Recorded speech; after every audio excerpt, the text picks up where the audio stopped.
नमस्कार, स्वागत है आपके परिवार में।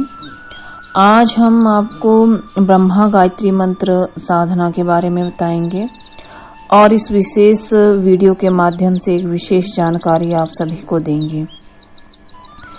हमारे हिंदू धर्म में बहुत सारे देवी देवता हैं और सभी देवताओं के बहुत सारे मंदिर होते हैं। हर एक गांव, हर एक मोहल्ले में किसी न किसी देवी देवता का मंदिर या देव स्थल मौजूद जरूर रहता है। लेकिन आपको बड़ा ही विचित्र लगेगा जानकर के कि पूरे भारतवर्ष में हमारे ब्रह्मा जी का केवल एकमात्र ही मंदिर है और वो राजस्थान पुष्कर में है। कुछ सालों पहले मैं भी पुष्कर धाम होकर के आई थी।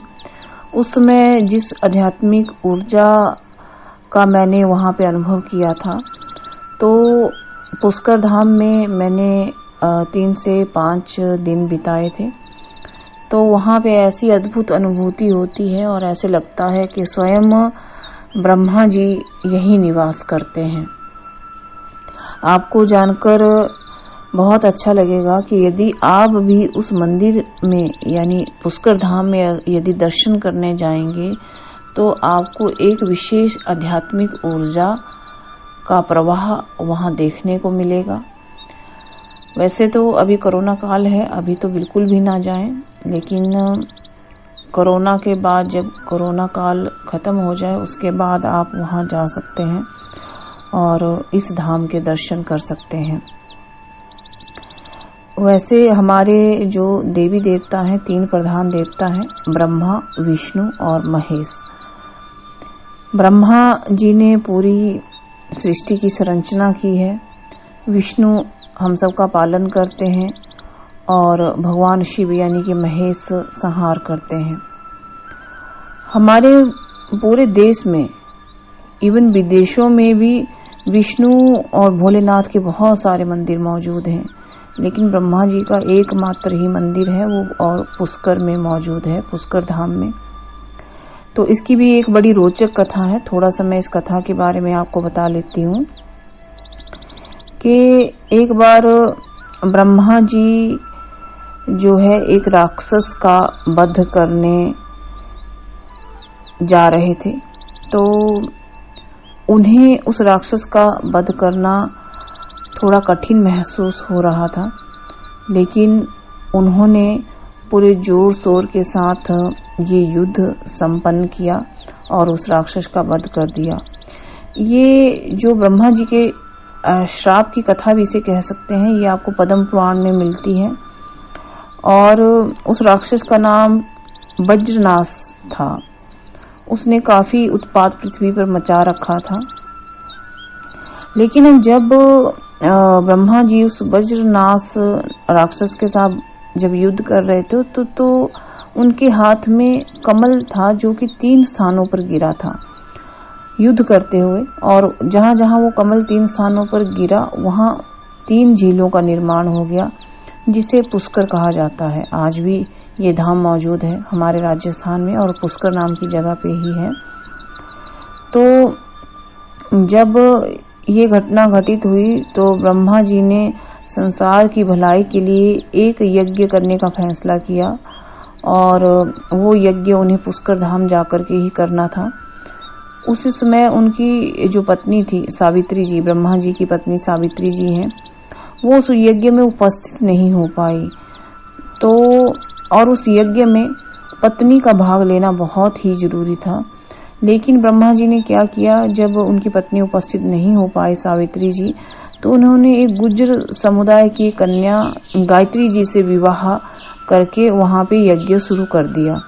और जब सावित्री जी वहां पहुंची तो उन्होंने देखा कि ब्रह्मा जी के साथ पत्नी रूप में दूसरी कन्या बैठी हुई है और वो क्रोधित हो गई और उन्होंने ब्रह्मा जी को श्राप दे दिया। जब ब्रह्मा जी को श्राप मिला तो देवी देवताओं में त्राही त्राही हो गया। सावित्री ने ब्रह्मा जी को श्राप दिया कि आपकी कभी भी पूजा कहीं पर भी नहीं होगी। तब जो भगवान विष्णु थे उन्होंने भी ब्रह्मा जी के दूसरे विवाह में ब्रह्मा जी की मदद की थी।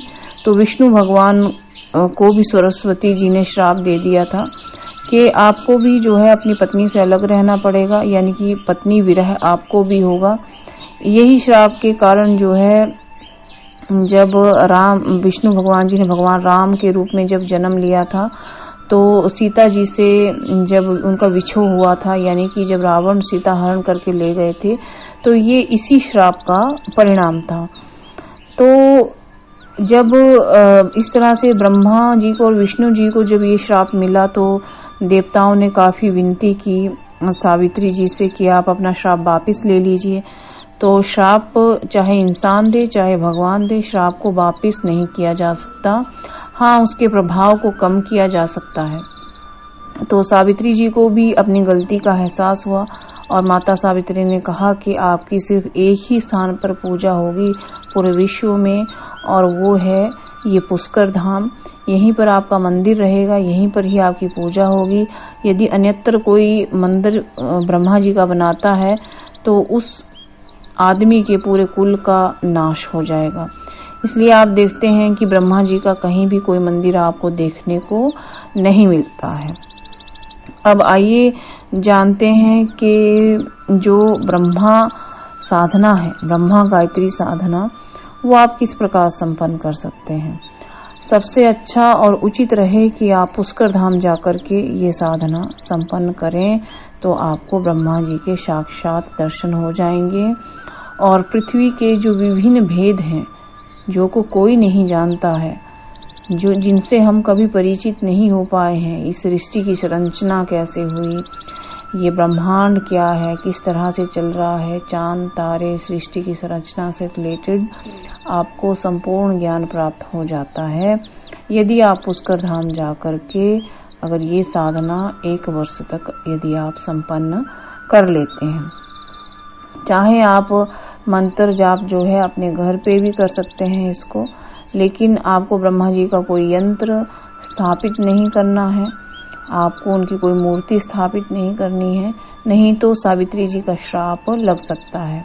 इसलिए माता सावित्री के श्राप से बचने के लिए आप या तो पुष्कर धाम जाकर के ये साधना करें, और यदि आप चाहते हैं कि संपूर्ण वेदों का ज्ञान आपको हो, तो आप सिर्फ सिद्धमाला लेकर के सिद्धासन का प्रयोग करते हुए अपने घर में पवित्रता बनाते हुए सभी नियमों का पालन करते हुए आप इस ब्रह्मा गायत्री का घर में जप संपन्न कर सकते हैं। साधना को आप गुप्त बनाए रखें, और ये साधना कार्तिक पूर्णिमा से यदि आप शुरू करें तो अति उत्तम रहे। कार्तिक पूर्णिमा से कार्तिक पूर्णिमा तक ये साधना आपको संपन्न करनी चाहिए, यानी इस साल के कार्तिक पूर्णिमा से शुरू करें और अगले वर्ष की कार्तिक पूर्णिमा तक उसको करें। आपको पूर्ण सिद्धि प्राप्त हो जाती है। और कुछ विशेष नियम हैं इस साधना में, सिर्फ उन्हीं नियमों का पालन करें। और ये निश्चित ही है कि कार्तिक पूर्णिमा से कार्तिक पूर्णिमा तक अगर आप 1 वर्ष तक ये साधना लगातार करते हैं, मंत्र जाप करते हैं, तो आपको ब्रह्मा जी के दर्शन भी होते हैं और आप इस ब्रह्मांड के महाज्ञानी भी हो जाते हैं। देखिए, बहुत कम इस साधना का एक फायदा ये है कि बहुत कम लोग जो हैं साधना संपन्न करते हैं ब्रह्मा जी की, मतलब करते ही नहीं हैं, बहुत ही कम, -1% लोग संपन्न करते हैं। ये अलग बात है कि जब किसी ऐसे देवी देवता की साधना की जाती है जिनकी साधना या साधना का विचार बहुत कम लोगों के मन में आता है, या जिनकी पूजा उपासना बहुत कम की जा रही है इस कलयुग में, तो अगर उनकी की जाए तो वो आपको बहुत जल्दी दर्शन दे देते हैं और आपसे बहुत जल्दी प्रसन्न हो जाते हैं। क्योंकि अन्य देवी देवताओं की साधना उपासना तो सभी लोग कर रहे होते हैं, लेकिन ये देव जो रहते हैं कुछ एक, वो उपेक्षित रहते हैं, उनको कोई न कोई श्राप मिला रहता है या उनकी पर्याप्त पूजा नहीं हो पाती है, तो बहुत कम लोग इनकी तरफ ध्यान देते हैं और इनका मंत्र जाप करते हैं। आप एक बार ये साधना करके देखिएगा, आपको स्वतः ही पता चल जाएगा। अब बात करते हैं ब्रह्मा गायत्री मंत्र की।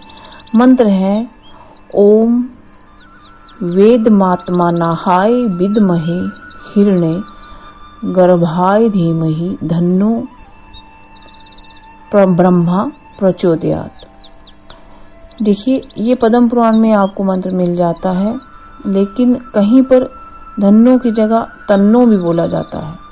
फिर जहाँ तन्नो ब्रह्मा प्रचोदयात् या धन्नो ब्रह्मा प्रचोदयात्, कई जगह या कई जो पद्म पुराण जहाँ पे रचना की गई है, कुछ लोगों ने अलग अलग पब्लिकेशन में ये देखा गया है, कहीं पर ध से धन्नो है ब्रह्मा प्रचोदयात्, कहीं पर त से तन्नो है ब्रह्मा प्रचोदयात्। लेकिन जो मेरी इस पे राय है, हम यहाँ पे किसी की बुराई नहीं कर रहे हैं या किसी की आलोचना नहीं कर रहे हैं, तो ये मंत्र शुद्ध उच्चारण इस तरह से है, ओम वेदमात्मानाहाय विद्महे हिरण्य गर्भाय धीमहि तन्नो ब्रह्मा प्रचोदयात्। तो आप चाहें तो तन्नो का उच्चारण करें, आप चाहें तो अगर आपको विश्वास है तो आप धन्नो का उच्चारण करें, ये आपके ऊपर है, आप कौन सा उच्चारण करना चाहते हैं। यदि अगर आप हमें फॉलो करना चाहें तो तन्नो ब्रह्मा प्रचोदयात् का ही आप इसमें उच्चारण करें। अगर आप सभी को ये जानकारी अच्छी लगी हो तो लाइक कीजिए, शेयर कीजिए और सब्सक्राइब कर लीजिए। नमस्कार।